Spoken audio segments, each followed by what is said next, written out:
Lord దేవునికి మహిమ కలుగును గాక. ఆమేన్. నేను ఈరోజు ఏమని చెప్పాలనుకుంటున్నానంటే, మనం సంఘ విశ్వాసులం కదా, మందిరంలో పోయినప్పుడు మనం ఫస్ట్ దేవుని కాడికి పోయినప్పుడు ప్రార్థన చేసేది ఏంటంటే, తండ్రి మా పాపములను క్షమించండి అని అడుగుతాం కదా. మనం పాపము అంటే పెద్ద తప్పులు చేసినట్టు కాదు. మనం చిన్న అబద్ధం ఆడినా కానీ, మన మనసులో కానీ ఎవరినైనా ద్వేషించినా కానీ, అట్లాంటి చిన్న చిన్నవి కూడా పాపం కిందికి వస్తాయి.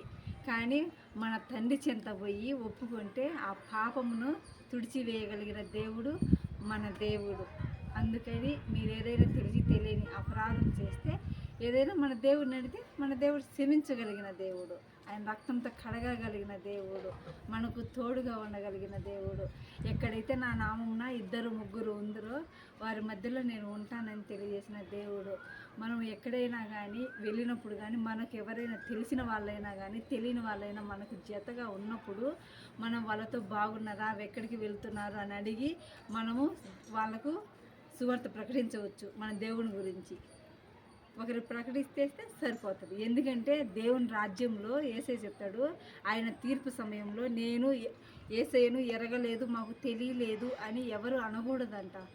లోకానికి ప్రతి ఒక్క చోట యేసయ్య సువార్త వెళ్ళాలి.